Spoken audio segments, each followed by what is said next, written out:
Welcome to episode 123. I'm Stuart McCullough. I'm the CEO of VHIA. And it's time for this week's Industrial Roundup.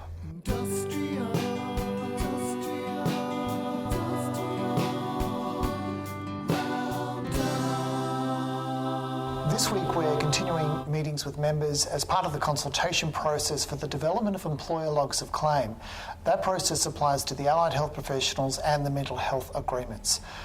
With respect to doctors, we are continuing our discussions with members with regards to the development of saving schedules for medical specialists.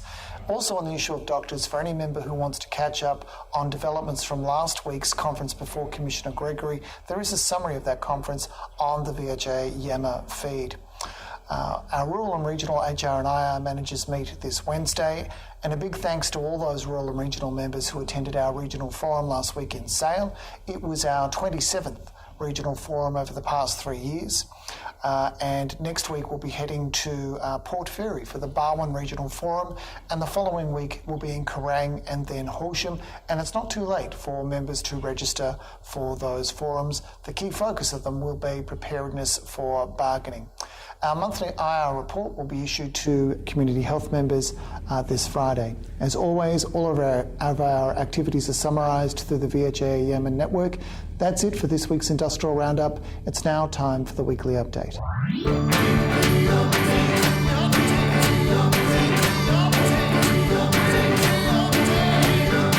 Welcome to the weekly update, where we go in depth with a particular subject. And joining me for this week's discussion is Senior Workplace Relations Consultant Emma Scott. Welcome, Emma. Thanks, Stuart, for having me. So I understand that the tables are somewhat turned today. They are. That I will be guessing the clue that will reveal the subject for today's discussion. Yes, that's correct. So I'm not sure I've ever done this before. So if I take that off, and I think I will need to hold this one up. I'll do it so that I hold up the front and not the back with the serial number.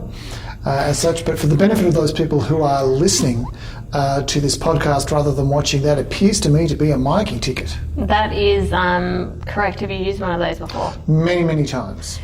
Can you guess the podcast topic? But if you can't, I do have an extra clue for you. All right, let's have what kind of clue is that? Well, it's a secondary clue, and I've just got it under here. Oh, okay. So this, for the benefit of those who are listening, is a fob, a security fob as well. Any other clues? No, I was trying to get my phone, but that won't work because I don't have the setup for it. But these are versions of types of things where you can clock on and clock off. Okay. And do we have an audio clue? We do, and it's Chicago, If You Leave Me Now, and it's where you're taking away the biggest part of me, which could be related to it as well.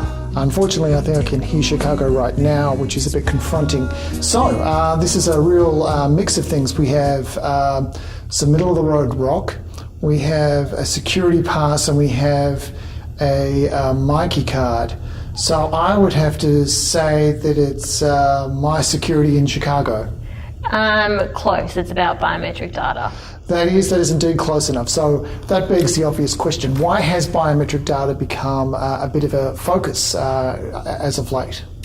Because there's actually been some recent decisions of the Commission regarding an employee's refusal to give their fingerprint scanning over to their employer for signing off and signing on purposes. So let's get the name of that decision up there on screen.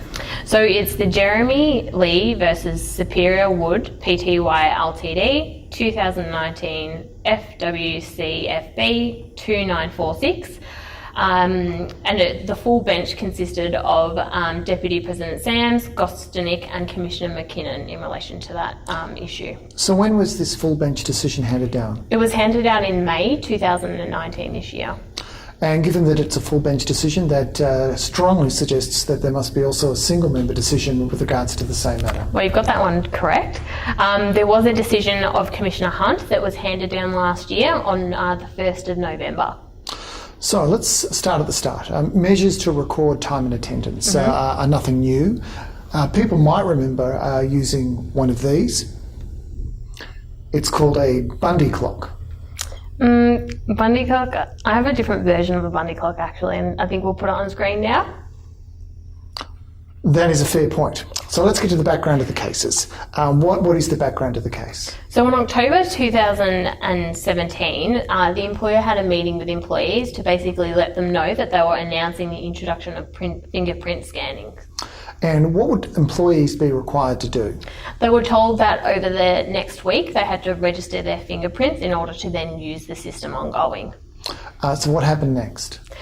So a particular employee was directed to attend a meeting to register his fingerprints. He attended that meeting, but then he declined to actually provide his fingerprints, but continued to sign in and sign out using a hard copy sign-in book at reception. So the objection wasn't to the signing in, signing out, it seemed to be the particular method.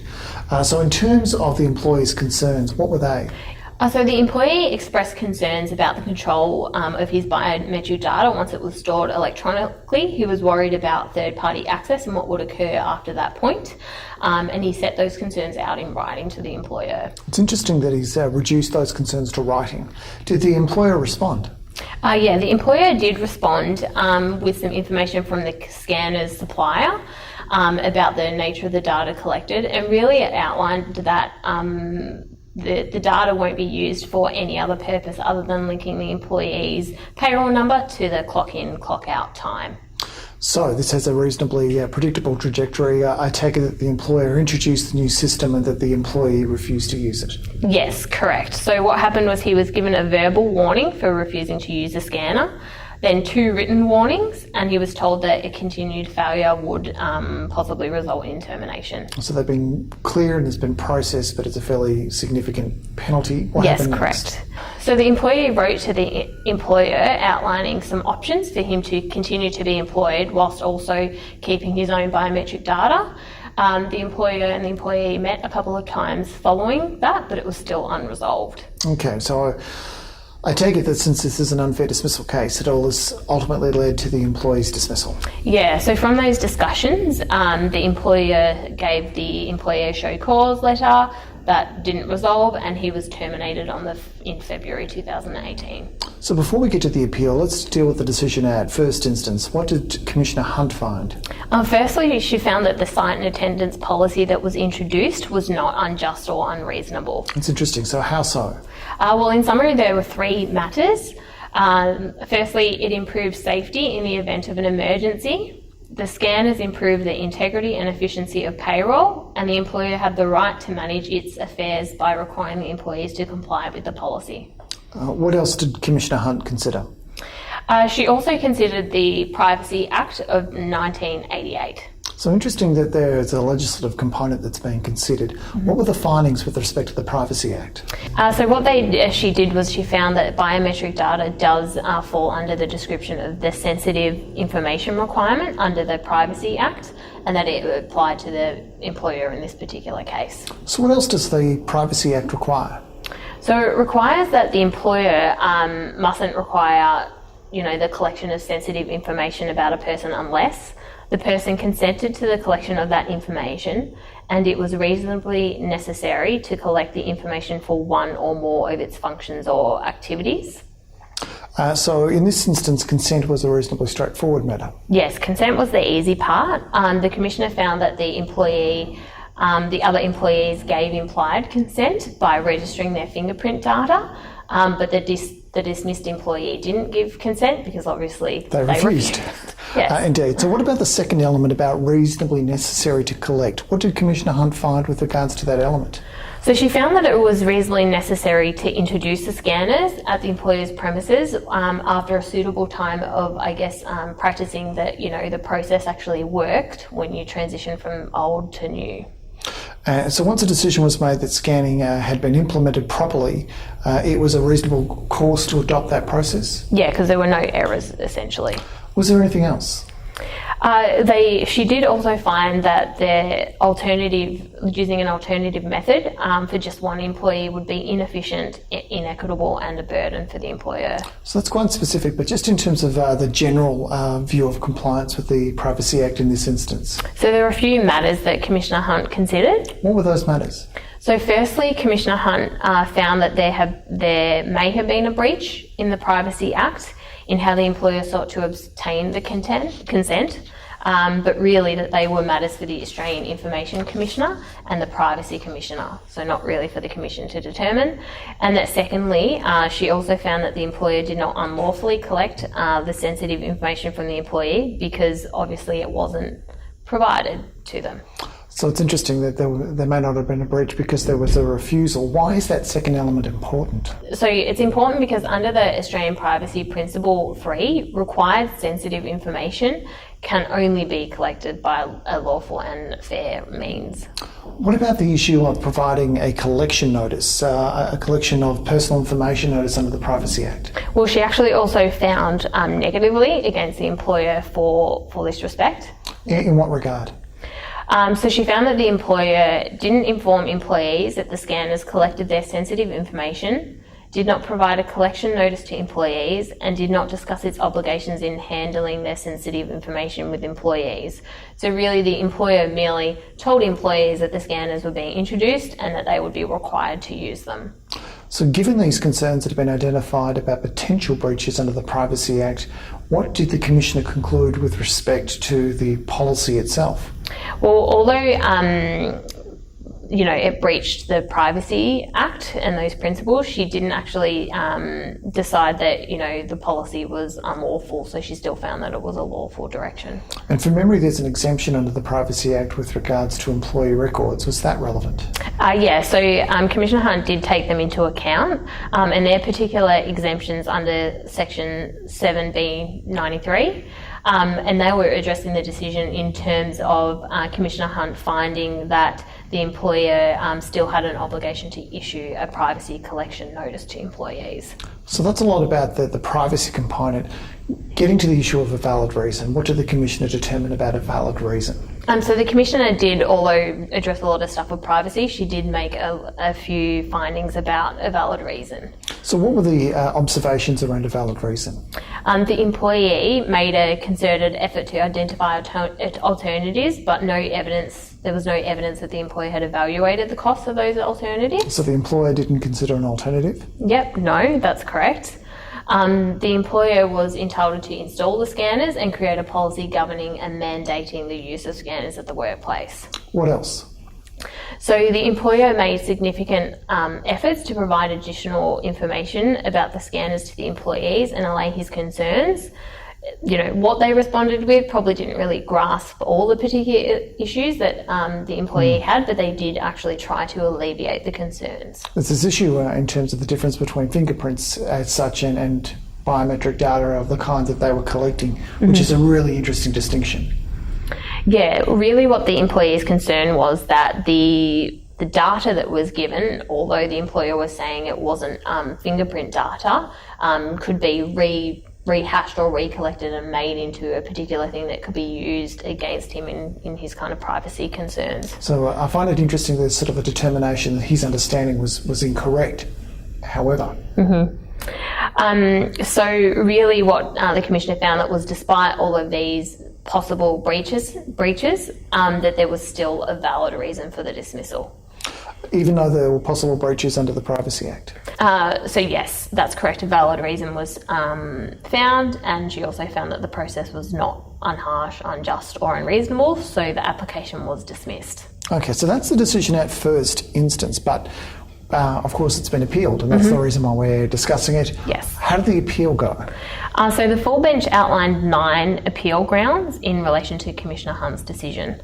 And what approach did the full bench take to those 9 grounds? Well, there were 8 grounds that they addressed. The appeal was upheld after finding there was no valid reason for the dismissal, and it was therefore unjust. In terms of the specifics of each appeal, 4 were upheld, 4 were rejected, and 1 was not dealt with. So let's deal with the 4 that are upheld, because I think that's probably, how is it that they overturned that original decision to find that it was an unfair dismissal?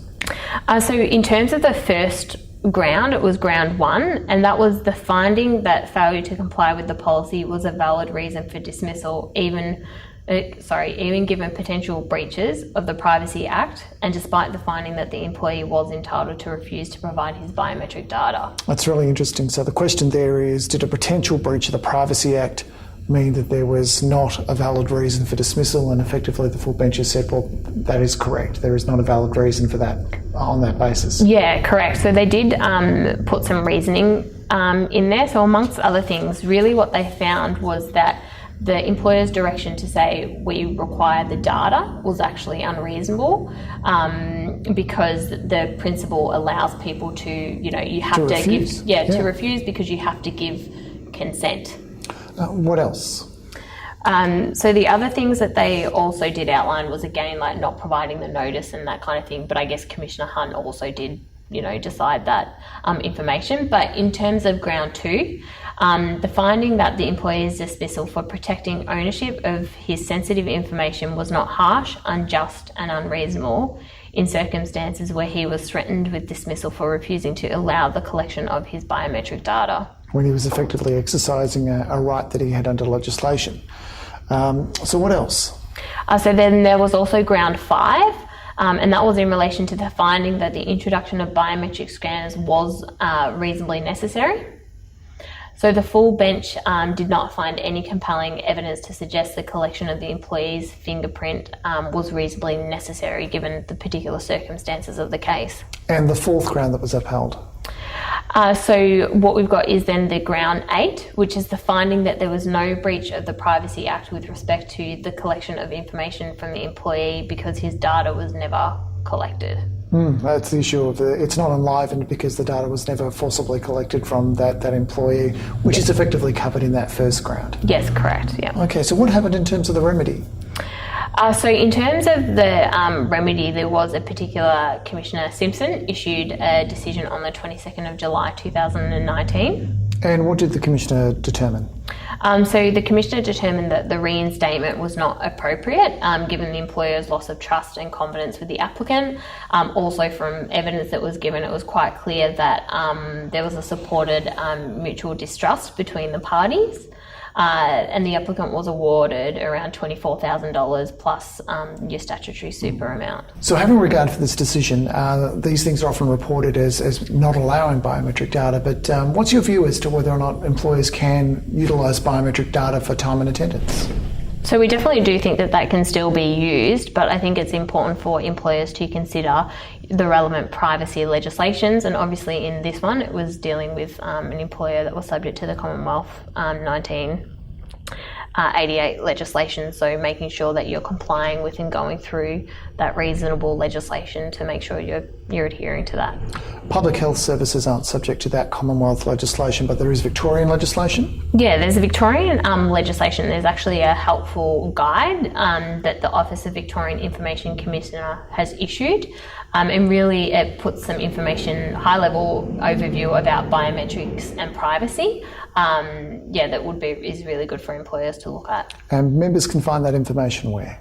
Well, we'll post a copy on our VHIA Yammer general feed, but also members can get it from a quick Google search as well. So we'll put it on Yammer, but what we won't do is put it on a Facebook page, because putting on a decision about privacy and concerns about breach of privacy on Facebook would be too much irony for anyone to handle. And can employers contact us for any specific queries? Yeah, of course they can. They can email our general query inbox, which is query@vhia.com.au. Emma, thank you for taking me through the pros and cons of biometric data. You're welcome.